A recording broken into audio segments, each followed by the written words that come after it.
అపోస్తలుల కార్యాలు 14వ అధ్యాయము 8వ వాక్యం.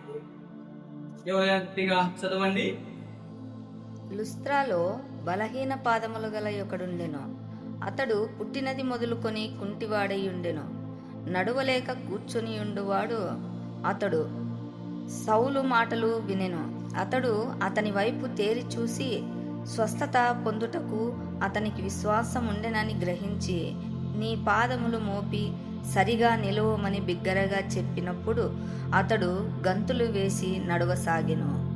స్వస్థత పొందుటకు అతనికి విశ్వాసము కలిగినని ఆయన లేచి నడువు అనగానే, పుట్టినప్పుడు మొదలుకొని నడవలేని స్థితిలో ఉండే ఆయన నడవగలిగే శక్తిని ఆయన పొందుకుంటా ఉన్నారు. ఇప్పుడు నడవగలిగే శక్తిని ఆయన పొందుకోవటానికి కారణం ఇంతే. ఏం తెలుసా? పౌలు చెప్పేటువంటి మాటలు ఆసక్తితో వింటా ఉన్నాడంట. హల్లెలూయా. దాహముతో వాక్యాన్ని వింటూ ఉన్నప్పుడు ఆ వాక్యము ఆయన హృదయములో నమ్మకాన్ని కలగజేస్తారు.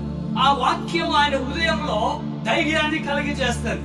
దానిని చూసినటువంటి పౌల ఆయనలో అద్భుతం పొందే నమ్మకం ఉండదని ఆయన పైకి యేసువిన నామంలో లేచి నడువు అనగానే ఆయన గంతులేయసాగాడు అని లేఖనం అంటుంది. హల్లెలూయా. అద్భుతం పొందడానికి రహస్యం ఇంతే. ఈరోజు మనం అందరము కూడా ఏదో ఒక అద్భుతాన్ని, దేవుని సహాయాన్ని మనం పొందుకోవాలని దేవుని సన్నిధికి మనం వస్తూ ఉన్నాం.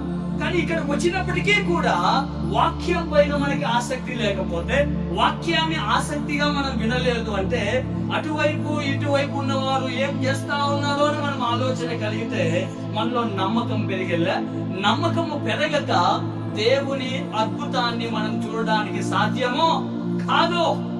అద్భుతాన్ని మనం పొందుకోవాలి అంటే ఏం చేయాలన్నా ఆసక్తిగా ఎవరి మాటలు వినాలి? దేవుని మాటలను ఆసక్తిగా మనం వినేవారిగా ఉన్నప్పుడే అద్భుతము, విడుదలను మనం పొందుకుంటాం. హల్లెలూయా. హల్లెలూయా.